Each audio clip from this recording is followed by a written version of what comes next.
commercial airports that you can fly into with commercial flights. O'Hare is the big one, and then Midway is the smaller of the two airports. So Midway is primarily serviced by Southwest Airlines. They have most of the gates. So if Southwest flies from Philadelphia to Chicago, and I think they do, you have the option of two different airports to choose from. So just real briefly, they're about the same distance away from downtown. Midway's slightly closer. They both can have a lot of traffic. O'Hare traffic from O'Hare to downtown is usually a little bit busier than Midway. They're both serviced by public transportation, so you can get on the L at both airports, at either airport, I guess is a better way of saying it, and get the L, the public transportation system, right into the heart of the city. So a few facts, a little fun facts. So up here on the top left picture is O'Hare, a big monster of an airport. It's got 8 runways. Midway has 5 runways. And that's a picture of the Midway runways are at the bottom right. But the big thing, as you can see, even though the runways sound almost the same, there are 83 million passengers that land in O'Hare on a typical year versus 20 million that land at Midway. So even though the runways don't seem like that much more, you can see the lot of runways, a lot bigger runways than there are at Midway. So, over 4 times as many people fly into O'Hare versus Midway. So just giving you the option. But again, if Southwest flies into Midway, you might want to look at that as an option. And then once you actually land, the CTA, the Chicago Transit Authority, just compare that to ride shares. Ride shares, we talk, that means like Uber or Lyft or taxis. So which one's best for you? It depends on a lot of different things. I'm just going to give you some thoughts about it. Depends if you're in a large group or a small group. If you're in a large group, if you want to get on the CTA, get on the bus or the trains, every person pays a fare, which is it's $2.25 or $2.50, depending on whether you get it on the bus or the L. So if you have a large group, if you're traveling a family of 6, a lot of times it's going to be easier just to get into an Uber or a Lyft or a taxi because they don't charge so much extra per person. But if you're a group of 2 people traveling, a lot of times getting on public transportation may be more economical. Once you're in the city, the main tourist area, and it all depends on what you're going to do, but the main tourist area, if you don't have family or friends in the area you're going to visit, the main tourist area really runs about 2 miles north and south, very close to Michigan Avenue. So the good news about that, the buses that run north and south are a lot easier and run more frequently than the buses that run east and west in Chicago. So if you're in the main tourist area and do feel you want to take a bus versus walking, and we'll talk about some other alternatives later, I would strongly consider the CTA. And the bus drivers in the main tourist area, the bus drivers know there are a lot of tourists, even though a lot of people locals that are taking the bus in this area also going to work or, going shopping ourselves from a local standpoint. I would say 95% of the bus drivers that are in the tourist area are very friendly.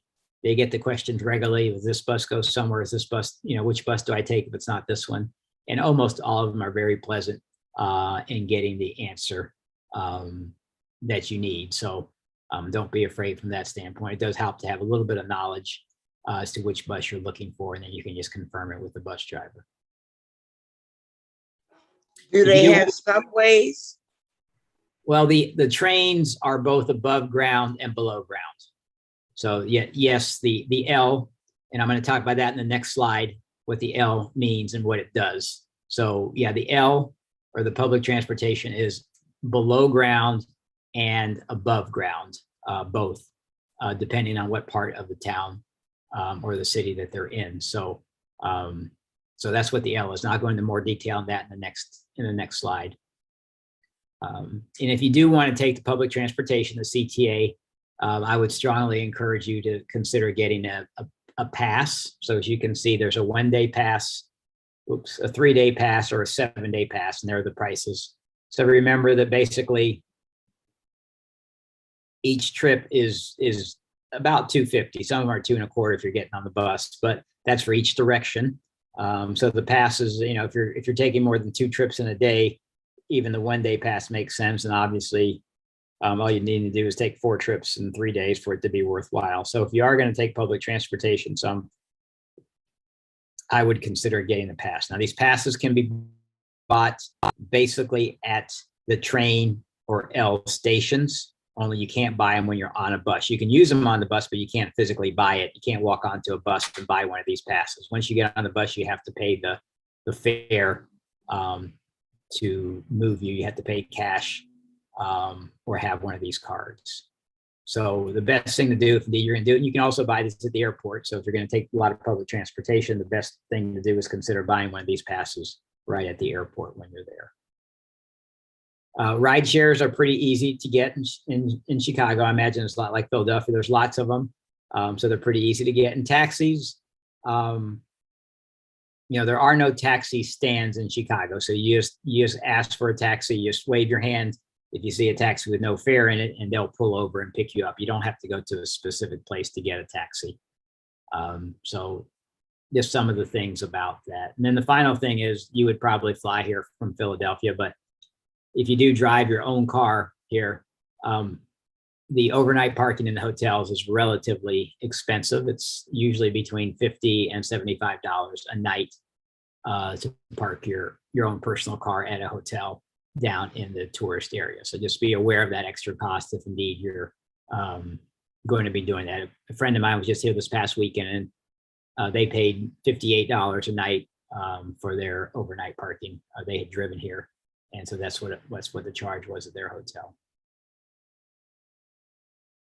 So all that makes sense.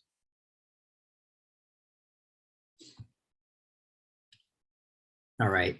Well, let me see. I promise you we talk about public transportation more, and I'll go back versus the hotels. So basically, when you hear somebody talk about the L, it's not the letter L. It's really EL. We just pronounce it L, and that really stands for elevated. So way back in the late 1890s, this was built. So here down below is a picture. So in a 35 block area of the old, more historic part of downtown, it's circled. It's encircled by the L. This is what the L looks like in this area. It's above ground. So I will show you. So here's a picture map of what I would call the main tourist area of Chicago. And then this red area, this is actually where the loop runs. So you can see the Chicago River. And I said it's about a 2-mile stretch. It's about a mile north of the Chicago River and about a mile south of the Chicago River is what I would call the main tourist area. So just south of the river in this block area is where the L